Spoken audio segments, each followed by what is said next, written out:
আসসালামু আলাইকুম সবাইকে। কেমন আছেন সবাই? আশা করছি সবাই অনেক বেশি ভালো আছেন। আলহামদুলিল্লাহ আমিও ভালো আছি। আজকে আরেকটা নতুন ব্লগ নিয়ে চলে আসলাম আপনাদের মাঝে। আশা করছি আজকের এই ব্লগটি আপনাদের কাছে ভালো লাগবে। আমি জানি না আমার এই ব্লগটা কে কতজন দেখবে, কিন্তু ভিডিওর শুরুতে আপনাদের কাছে আমি কিছু রিকোয়েস্ট করে নিচ্ছি যে আমার ভিডিওটা ভালো লাগলে ভিডিওতে একটা লাইক দিয়ে দিবেন। আর যদি পরবর্তীতে আমার এই ভিডিও আরও দেখতে চান তাহলে আমার চ্যানেলটাকে সাবস্ক্রাইব করে রেখে দিবেন। এতে করে পরবর্তীতে আপনাদের মোবাইলে নোটিফিকেশন গেলে সেই অনুযায়ী আমার নতুন নতুন ভিডিও দেখে নিতে পারবেন। তো আমার এই ব্লগটা আমি শুরু করেছিলাম গতকাল সন্ধ্যায়। সবার জন্য নুডলস রান্না করেছিলাম, তো তখন থেকেই শুরু করেছি। আর এই এখন যে ভিডিও ক্লিপগুলো দেখতে পাচ্ছেন এটা হচ্ছে আজকে সকালবেলা বুয়া চলে যাওয়ার পর বুয়া রুটি বানিয়ে দিয়ে গিয়েছেন। তো কিছুটা সময় আমার একটু দেরি হয়েছে রুটিগুলো ছেঁকে নিতে। আমি সাধারণত ডিরেক্টলি ফ্রিজে রাখি, তবে যেদিন একটু নরম হয়ে যায় আটার কাই, কিংবা যেদিন একটু ঠান্ডা পানি মিক্স করতে হয় গরম পানির কাইয়ের সাথে, সেই দিন কিন্তু আবার একটু ছেঁকে রাখতে হয়, আর নয়তো রুটিগুলো লেগে যায়। তো আজকে হয়েছে কি, আমার কাইটা একটু নরম হয়ে গিয়েছিল, তো যার জন্য এই রুটিগুলো ছেঁকে রাখা লাগবে। তো আমি দেরি হয়ে যাওয়ার কারণে রুটিগুলো একটা আরেকটার সাথে লেগে গিয়েছে। তো সেটাই এখন আমি ছেঁকে তারপর ফ্রিজে রেখে দিব। আর এর মধ্যে আমি দুপুরে রান্নাবান্নাটার জন্য সমস্ত অ্যারেঞ্জমেন্ট কিন্তু করে নিয়েছি। বুয়াকে দিয়ে আলু কুচি করে নিয়েছি। আর গরু মাংসটা আমি সকালবেলায় বের করে রেখেছিলাম আমার হাজব্যান্ড যখন ঘরে ছিল তখন, কারণ সকাল সকাল বের করে না রাখলে দেখা যায় যে প্রপার টাইমে এগুলো আবার পাওয়া যায়, মানে রান্না বসাতে পারবো না।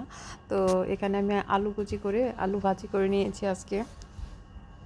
আর এই পটটাতে মানে এখন আমি ডাল রান্না করব। তো এখানে দুধ ছিল, তো দুধগুলো আমি গ্লাসে ঢেলে নিয়ে তারপর ডালটা নিয়ে নিব আর কি। এটাতে ডাল বসাবো। আর দুধটা তো একটু আগে গরম দিয়েছি, তো ভাবলাম যে এখনই আমরা মা ছেলে দুইজন খেয়ে ফেলি, তাহলে আর দেখা যাবে যে হাঁড়িটা একবারে খালি হয়ে যাবে।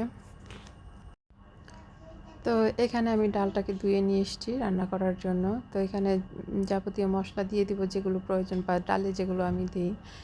তো আজকে আমি দুপুরের জন্য রান্না করছি হচ্ছে গরুর মাংস, একদম কম মশলায়। প্রতিদিন আসলে মশলা আলু ঝোল দিয়ে রান্না করি, তো আজকে ভাবলাম যে গরুর মাংসটা একটু ভুনা করব আর একটু সাদাটে করে রান্না করব কম মশলা দিয়ে। যদিও এটা আসলে কোরবানির মাংস দিয়ে বেশি মজা হয়।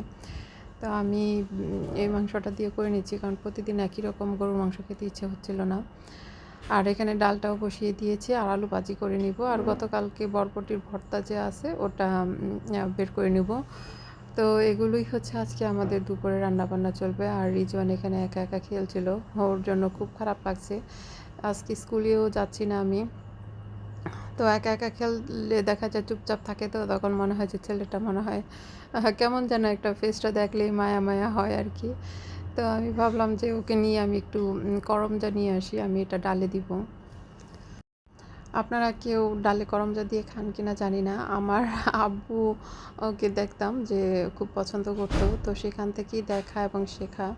তো আমিও দিই, মাঝে মাঝে দিয়ে খাই আর কি। তো রিজওয়ানকে সাথে করে নিয়ে গিয়েছিলাম। দেখা যায় একটু করে আমার কাজের সাথে ওকে যদি ইনভলভ করতে পারি ও খুবই মজা পায়। তো মাঝে মাঝে এরকম নিয়ে যাই। আর এখানে যে দেখেন বেল্ট, এটা মাহিরের। বাচ্চারা খেলাধুলা করে এটাকে নষ্ট করে ফেলছে। বাচ্চারা বলতে এখানে রিজওয়ানই করেছে, কারণ ওরা তো বড় দুইজন, তো মানে একটু বড়, ওরা আর এগুলো করবে না। তো আমি ঘরে কাজ করছিলাম ক্যামেরা অন করে, এর মধ্যে আমার ছেলে একটু নাচানাচি করছে ক্যামেরা অন করে দেখে। ও আমার সাথে সারাক্ষণ একা একা থাকছে, তো একটু মজা করছে, আমিও ওর সাথে একটু একটু মাঝখানে একটু তাল দিচ্ছি আর কি। তো এখানে আমি মাহিরের বিছনাটা গুছিয়ে নিচ্ছি, আর আমার বেডরুমের বিছনাটা আমি অলরেডি গুছিয়ে আসছি আর কি। তো বুয়া কিন্তু কাজ করে চলে যাওয়ার পর আমি সাধারণত ঘর গুছাই, কারণ উনি চলে যাওয়ার পর দেখা যায় অনেক ধরনের কাজ থাকে, যেগুলো করার পর একটু ময়লা টয়লা বের হয়, তখন একসাথে আমি পুরো ঘরটা ঝাড়ু দিয়ে ফেলি। আর এখানে দেখেন বাচ্চারা খাওয়া দাওয়া করে খাবারগুলো এখানে ফেলছি বলতে এখানে সাদা যে চকলেট চিপসগুলো আছে ওগুলো ফেলে রাখছে, ওগুলো পরিষ্কার করে নিচ্ছি। আমি সবগুলো ফার্নিচারই প্রতিদিন পরিষ্কার করি, তো মাঝে মাঝে এক একটা বাদ যায়, তো সেগুলো আবার পরের দিন করি, বা আবার সেদিন আবার কিছু বাদ দিয়ে একসাথে আসে না, সবগুলো করতে খুব কষ্ট হয়। তো এভাবেই করি আর কি, সংসার চালিয়ে নিয়ে যাই। তবে কিছু কিছু ফার্নিচার আছে দেখা যায় যে একদম প্রতিদিনই পরিষ্কার করতে হয়, যেমন ডাইনিং টেবিল বা এরকম যেগুলো নিত্য প্রতিদিন ব্যবহার করা হয় আর কি। তো এখানে রিজওয়ান দেখেন কত সুন্দর খেলাধুলা করে এগুলো গুছিয়ে রেখে গেছে, আর কিছু এলোমেলো করেও রেখে গেছে। তো ও আমাকে এই ব্যাগটা ছিঁড়ে গিয়েছে, বলছিল ঠিক করে দেওয়ার জন্য, আমি ঠিক করে দিতে পারিনি বলে ও রাগ করে কিছু খেলনা এলোমেলো করে রেখে গেছে। তো সেগুলো আমি গুছিয়ে এখন রেখে দিব। বাচ্চা মানুষ কখন মন মেজাজ কীরকম হয় সেগুলো তো আসলে বলা যায় না। তো যাই হোক, আমি এখন আমার বেডরুমের ফার্নিচারও একটু পরিষ্কার করে নিব।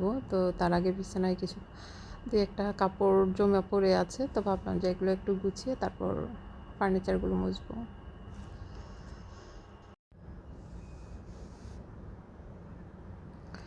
আমি যতক্ষণ মানে বাচ্চারা স্কুলে থাকে ততক্ষণ পর্যন্ত কিন্তু আমি ভালোভাবেই মানে ভিডিওটা করি, কিন্তু ওরা আসার পর থেকে আর ভিডিও করতে পারি না। দেখা যায় ওদেরকে খাবার দিতে হয়, গোসল করাতে হয়, তারপর রিজনকে খাবার খাইয়ে দিতে হয়, ওকে খাইয়ে দিতে গেলে অনেকটা সময় চলে যায়। তো যা কাজ আছে আমি ওরা আসার আগেই করি, আসার পরে আর খুব বেশি একটা কাজ আমি করতে পারি না।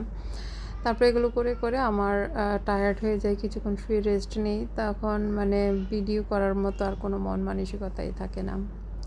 তো এই যে আমি আমার বেডরুমের যে ফার্নিচারগুলো আছে সেগুলো আমি পরিষ্কার করে নিচ্ছি। তো এর মধ্যে দেখা গিয়েছে আমার ছেলেরা স্কুল থেকে চলে আসছে, তো ওরা আবার আজকে বিজ্ঞান বক্স কিনে নিয়ে আসছে। তো আজকে সায়েন্স ফেয়ার গিয়েছি স্কুলে, তো সেগুলো আমাকে দেখা, সেই সাথে এগুলো দিয়ে কী কী কাজ করা যায় সেগুলো ওরা করছিল আর আমাকে দেখাচ্ছিল। তো বাচ্চারা দেখা যায় কোনো কিছু নিয়ে আসলে মা বাবা দেখলে অনেক খুশি হয়। তো যাই হোক, ওদেরকে এর মধ্যে খাওয়া দাওয়া শেষ করে খাবার টাবার দিয়ে আমি নিজেও খেয়ে তারপর আমি একটু বেসিনটাকে এখন পরিষ্কার করে নিব। এই বেসিনটা সাধারণত খুব কম ইউজ করা হয় আমাদের, যার জন্য এটা খুব একটা বেশি ময়লাও হয় না, আর পরিষ্কার করতেও হয় কম, মাঝে মাঝে করে দিলে হয়ে যায় আর কি। তো এই পর্যন্ত যারা আমার ভিডিওটা দেখে আসতেন সবাইকে অসংখ্য ধন্যবাদ। সেই সাথে ভিডিওটি ভালো লাগলে একটু লাইক করে দিবেন কষ্ট করে, আর সেই সাথে পরবর্তীতে আরও নতুন কোনো ভিডিও দেখতে চাইলে চ্যানেলটাকে সাবস্ক্রাইব করে রাখবেন, এতে করে পরবর্তীতে আমি নতুন কোনো ভিডিও আপলোড করলে আপনারা দেখে নিতে পারবেন। তো এই ছিল আমার আজকের ব্লগ, কেমন লাগলো জানাবেন কমেন্টস করে। এখন তো দেখি যে মোটামুটি কয়েকজন ভিউজ হচ্ছে, তো যারা দেখছেন তারা একটু কমেন্টস করবেন, তাহলে একটু ভালো লাগবে আর কি, তো কিছু মনে করবেন না।